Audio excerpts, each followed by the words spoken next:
welcome back to my channel. I really want to film a March reset, and it is later in March at the time of filming this video.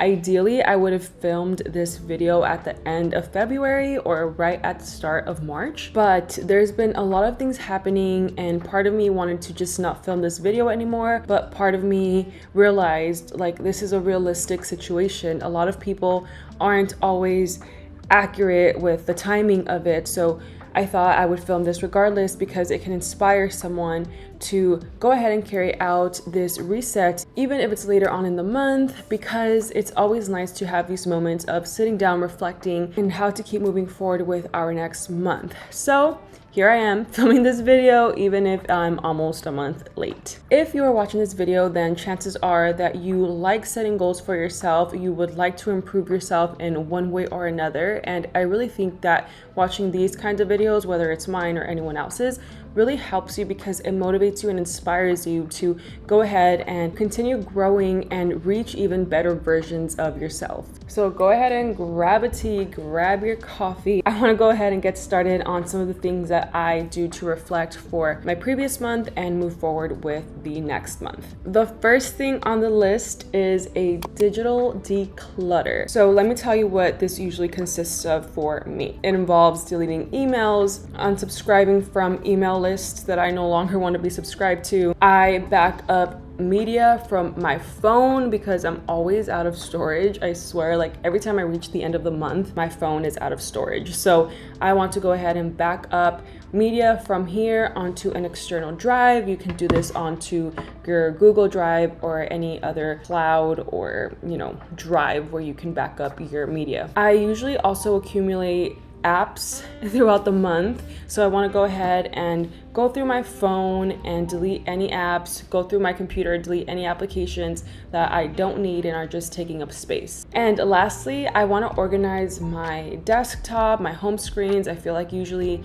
they get a little bit chaotic throughout the month, so I want to go ahead and do some organization for that as well. Okay, so the next thing that I want to take care of is some financial housekeeping. So what this consists of is usually assessing my monthly financial standing. So for example, it is the end of March, so what I'm going to do is look at my February and identify what I spent, how the inflow versus outflow of money looks like, what I can improve on, etc. And because it's the end of March almost, I'm going to do this for March as well. So it's just really jotting down the income and expenses. I like to organize my expenses based on the category that they belong to. So let me share with you some of the categories that I have. So first of all, I have my fixed expenses. These are things that don't change. So for example, if you pay home insurance or renter's insurance, your phone bill, your Wi-Fi bill, your car insurance payment, if you have a car payment, your car payment,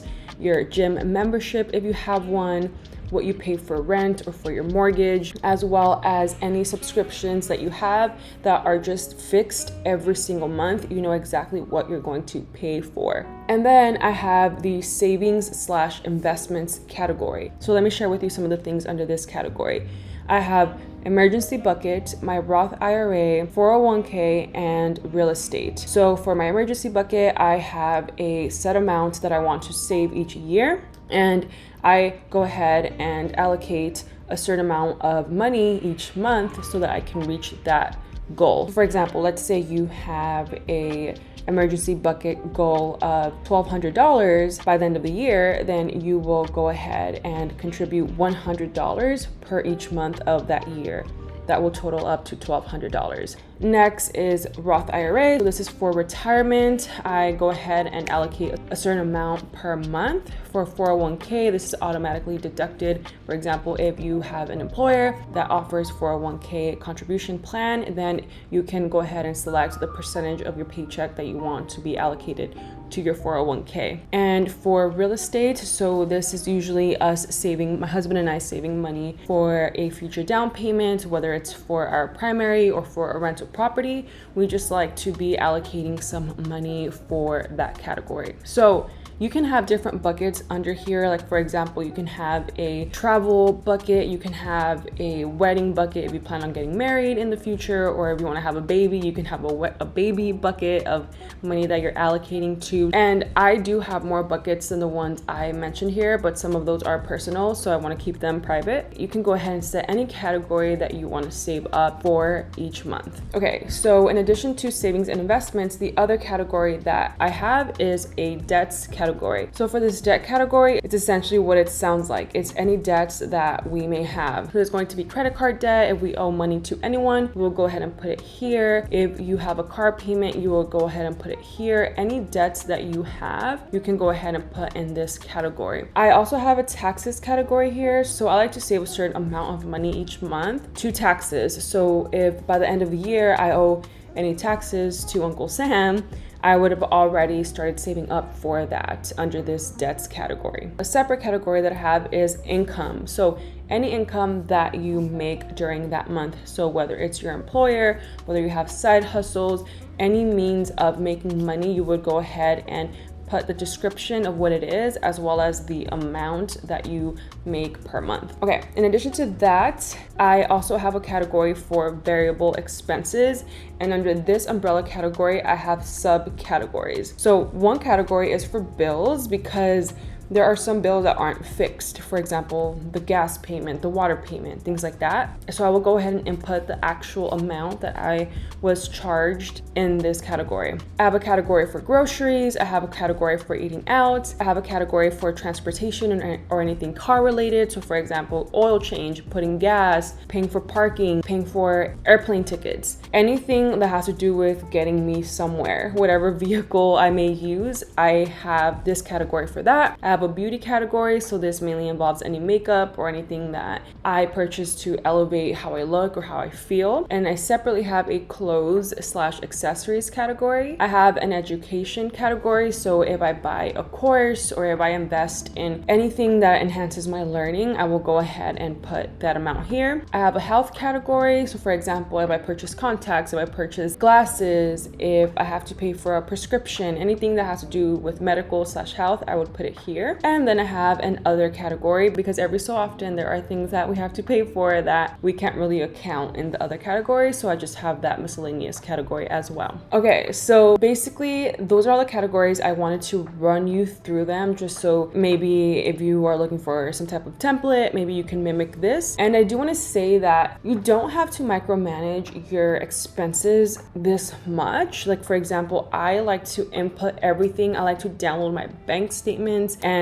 see what I'm spending, see what it's looking like. I don't always do that. I do that when my husband and I have a bigger goal in mind that is financial and that requires us to monitor our expenses so that we know where to improve. Given your goals, you can super micromanage your expenses, or if that stresses you out, if that's not the type of relationship that you want to have with money, you also can just take in a different approach. So I went ahead and made 2 different spreadsheets, one for February, one for March, with all of this information. I want to sort of have a little reflective moment. I did notice that for February, it was kind of a high spend month. I noticed that it was a high spend month for eating out as well as for beauty and clothes. Visited some family in Texas. When we do travel, we tend to eat out a little bit more. So that explains that. This is not normal spending behavior. And for beauty and clothes/accessories, it was also a high spend month because the way that I shop is like, let me describe my shopping habits in terms of clothes and makeup and stuff. I will go the whole, like a majority of the year without shopping. One day I realize I need clothes, I need makeup, I need X, Y, or Z. And then I go on a super shopping spree. And then I literally won't shop for months after that. So because of that, I had a high spend month. So initially I sort of was feeling guilty about it, but then again, I had to connect with my spending habits and remember that this is not normal. I don't usually do this. There's usually one time of the year when I feel so inclined to shop for myself, and that's fine. Like there's nothing wrong with that because you have to treat yourself. Although March is not over yet, it's almost over. We're like halfway through March at the time of filming this video. But for this month, based on everything everything I see so far. It was also a high spend month, but it's because it is my husband's birthday month. We also are going to have family visiting in March, so we're going to be treating them to food and experiences out here where we live. So because of that, I anticipate that it will be a higher spend month for the fun categories. Other than that, looking at both of these months together, I'm very proud at the fact that I allocated to all of my savings buckets. I paid off the debts that I had to pay off. So I'm on track with that for the year. And for March, I had way less expenses for beauty and clothes. So a lot of the expenses for this month were gifts for my husband, trips that we took, family visiting, things like that. So some room for improvement is definitely in the eating out category. I feel like with meal prepping, it really helps my husband and I not eat out as much, but sometimes you're just tired, you have to go out and get something quickly. I think how I can combat this issue is that I was thinking we can maybe buy more frozen foods at the grocery store for the particular days where we're really tired, we don't have the energy to start cooking, and popping something in the microwave, heating up a pizza, even though it's not the healthiest option. I think there are some frozen foods that are a little bit healthier than others, and it'll definitely be cheaper than going out to eat. In addition to that, maybe keep our eating out to the weekends, or maybe have a budget. Like, okay, we can only spend $100 per weekend, whatever. I don't know yet, but I'm just thinking out loud as to how I can rectify those areas that are more like of high spend activity. Okay, so that's it for financial housekeeping. Let's move on to the next category. Okay, so the next thing I want to do is to carry out a monthly review and reflection for February as well as for some of March. So I have previously shared this monthly reflection template that I have in my Etsy shop. This is what I use at the end of every month. Something very simple, but that definitely allows me to sit down and reflect on the last month and how I'm moving forward with the next month. So before I carry out this reflection, there are different things that I like to do. So if you remember at the start of this video, I mentioned that I like to back up my media files, mainly for my phone, onto an external drive. So during that process, I will go ahead and look at any pictures that I took, any videos, anything that, I captured, I will go ahead and look at that. So I really like doing that activity first because it helps me with my monthly reflection, since I get to see everything that I did that month, any memories that were captured, whether good or bad. And then I can go ahead and keep that in mind when I'm carrying out my monthly reflection. Another thing I like to do is that I like to go over my journal entries. So if you're someone that likes to journal or that keeps a journal, it's a really good exercise to go back to that month. So let's say for February, for March, and look at all your journal entries. How were you feeling on any given day? What were your milestones? What were your challenges? And just kind of like read it like a little book of your life and take inventory of that. Take inventory of what happened in these past couple of weeks so that you can take it into consideration when doing your monthly reflection. Another thing that I like to do is that I like to go over my planner, whether you have a physical planner, a digital planner, whatever it is, but go over everything that you wrote down, everything that you had to do, everything you accomplished, maybe things that you didn't accomplish.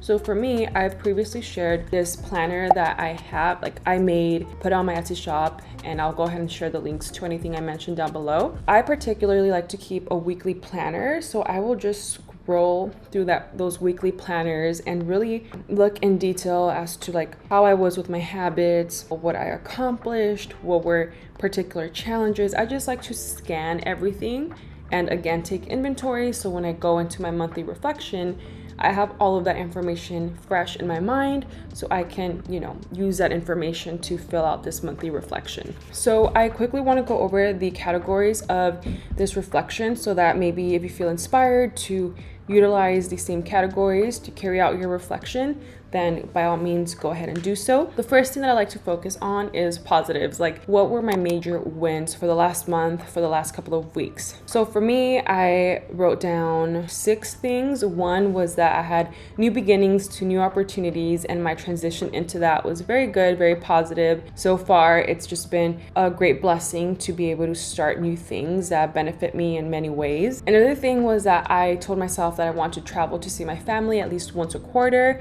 and we went ahead and did that. We went to visit my family It was so fun. We helped my mom with her pop-up shop. She has an online shop where she sells different Mexican artisan goodies, just so many cute things. I was able to help her with her vending event, so that was really fun. I also treated myself to new clothes and shoes, and that was a big highlight because, as I mentioned earlier in this video, I don't do that for myself. I'm so bad at treating myself. It's ridiculous. Like, anything that I usually have that is new is because my husband bought it for me, someone gifted it to me, but I have a very negative relationship with like treating myself. So it was positive. I felt it as a positive thing to sort of splurge on myself. Even if it's like once a year, who cares? Like, I value that I did that for myself. Also, for some personal goals with my husband and I, that's been going good. We've reached milestones, so I'm very thankful and blessed that I have a partner with whom I am able to share special moments with and reach new goals together. Also, for my fitness goals, I've been so consistent with the gym that it's crazy. Like, I never thought I would be at this point in my life where I love the gym, like fitness. I love fitness. So those are my major wins. So the next category to reflect on is what goals have changed. So if you set goals for the month or for the whole year, and anything has changed, maybe you removed some goals, you added some goals, go ahead and really reflect on that and add that here. So for me, I have some things that I might be more general about just for like privacy reasons, but one is for my professional realm. There was something that I was pursuing that I no longer am pursuing, and I feel good about my decision about that. So sometimes, when we stop pursuing things, we feel guilty, we feel like we're giving up. And oftentimes, like, it's not the case. Like, it's fine to redirect, to pursue new things, to change your path that better aligns with your overarching goals. Another goal that changed is that I really wanted to be consistent with putting up Etsy products on my shop. I haven't done a good job at that, and that's because there's just been so much going on. So I decided to cut back on things so that I can focus on few things instead. So one of those things is really getting back on track with YouTube. I haven't been very active on here, and I want to focus on that first before I tackle any other goals. Something else that changed is that we no longer do 5 a.m. workouts. We used to work out at 5 a.m. Right now we're doing PM workouts just because it kind of aligns better with our schedules. I now wake up at 6 a.m. instead, and I'm loving my new routine. I'm thinking that if I do go back to waking up at 5 a.m., it's going to be for the purpose of editing any YouTube videos, because usually